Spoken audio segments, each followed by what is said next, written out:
Hello friends, welcome back to my channel. അപ്പോൾ ഇന്ന് ഞാൻ വന്നിട്ടുള്ളത് ഒരു നല്ലൊരു പാൻ കേക്കിൻ്റെ റെസിപ്പിയുമായിട്ടാണ്. ഇത് വളരെ സിമ്പിളായിട്ട് നല്ല സോഫ്റ്റായിട്ട് നമുക്ക് തയ്യാറാക്കിയെടുക്കാം. അപ്പോൾ നമ്മുടെ വീഡിയോ എല്ലാവരും സ്കിപ്പ് ചെയ്യാതെ കാണാൻ ശ്രമിക്കുക. എന്നാൽ നമുക്ക് ഇതെങ്ങനെയാണ് തയ്യാറാക്കുന്നതെന്ന് നോക്കാം. അപ്പോൾ അതിനായിട്ട് ആദ്യം തന്നെ ഞാനിവിടെ മിക്സിയുടെ ഒരു വലിയ ജാർ എടുത്തിട്ടുണ്ട്. ഇതിലേക്ക് ഒരു കോഴിമുട്ട പൊട്ടിച്ചൊഴിച്ച് കൊടുക്കാം. ഇതെല്ലാം കൂടി മിക്സി ജാറിലിട്ട് നന്നായിട്ടൊന്ന് അടിച്ചെടുക്കുമ്പോഴാണ് നമ്മുടെ പാൻ കേക്ക് നല്ല സോഫ്റ്റായിട്ട് കിട്ടുന്നത്. ഇനി ഇതിലേക്ക് ഒരു കപ്പ് മൈദാമാവ് ചേർത്ത് കൊടുക്കാം. മൈദാമാവിന് പകരം വേണമെന്നുണ്ടെങ്കിൽ ഗോതമ്പ് മാവും ചേർത്ത് കൊടുക്കാം. ഇനി ഇതിലേക്ക് മധുരത്തിന് ആവശ്യമായിട്ടുള്ള പഞ്ചസാര ചേർത്ത് കൊടുക്കാം. ഞാനിപ്പോൾ 3 ടേബിൾ സ്പൂൺ പഞ്ചസാരയാണ് ചേർത്ത് കൊടുക്കുന്നത്. ഇനി ഇതിലേക്ക് 3/4 ടേബിൾ സ്പൂൺ ബേക്കിംഗ് പൗഡർ ചേർത്ത് കൊടുക്കുന്നുണ്ട്. ബേക്കിംഗ് പൗഡറിന് പകരം വേണമെന്നുണ്ടെങ്കിൽ ഒരു നുള്ള് ബേക്കിംഗ് സോഡ ചേർത്ത് കൊടുത്താലും മതി. ഇനി നമുക്കിതിലേക്ക് കുറച്ച് ഉപ്പ് ചേർത്ത് കൊടുക്കാം. ഉപ്പിൻ്റെ അളവ് കൂടിപ്പോവരുത്, ഒരു നുള്ള് ഉപ്പ് ചേർത്ത് കൊടുത്താൽ മതി. ഇനി നമുക്കിതിലേക്ക് കുറച്ച് വാനില എസൻസ് ചേർത്ത് കൊടുക്കാം. 1/4 ടീസ്പൂണിലും താഴെയാണ് ഞാനിപ്പോൾ വാനില എസൻസ് എടുത്തിട്ടുള്ളത്. വാനില എസൻസിന് പകരം ഏലക്കാപ്പൊടിയും ചേർക്കാവുന്നതാണ്. ഇനി നമുക്കിതിലേക്ക് പാലൊഴിച്ച് കൊടുക്കാം.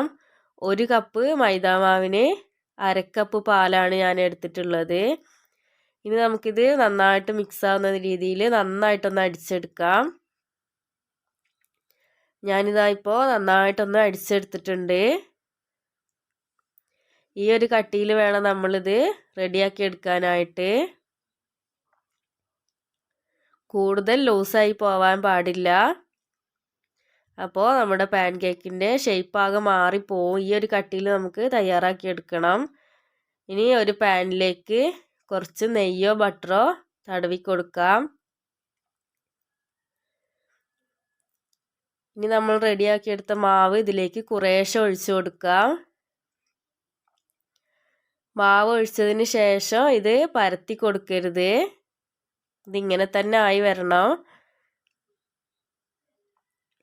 ലോ ഫ്ലെയിമിലിട്ട ശേഷം വേണം നമ്മളിത് തയ്യാറാക്കി എടുക്കാനായിട്ട്.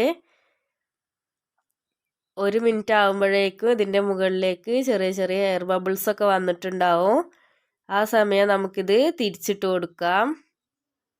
ഇതിപ്പോൾ 1 മിനിറ്റ് ആയിട്ടുണ്ട്.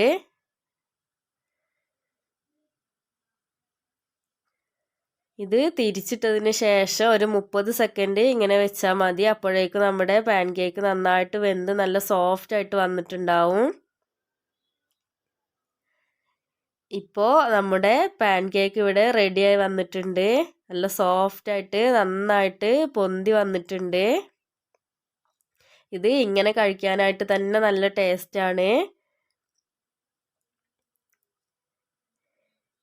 ഇത് ന്യൂട്ടല്ലയുടെ കൂടെയോ തേനിൻ്റെ കൂടെയോ എന്തിൻ്റെ കൂടെ വേണമെങ്കിലും നമുക്ക് കഴിക്കാം. ഞാനിപ്പോൾ ഇതിൻ്റെ മുകളിലേക്ക് കുറച്ച് തേനാണ് ഒഴിച്ചു കൊടുക്കുന്നത്.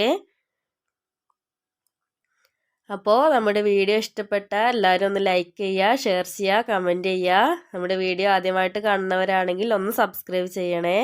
സബ്സ്ക്രൈബ് ചെയ്യുന്നതിനോടൊപ്പം തൊട്ടടുത്തുള്ള ബെല്ലൈക്കണിൽ ഓൾ എന്ന ഓപ്ഷനും കൂടി ഒന്ന് പ്രസ് ചെയ്യുക. അപ്പോൾ നമുക്ക് മറ്റൊരു അടിപൊളി റെസിപ്പിയുമായിട്ട് വീണ്ടും കാണാം. Thank you.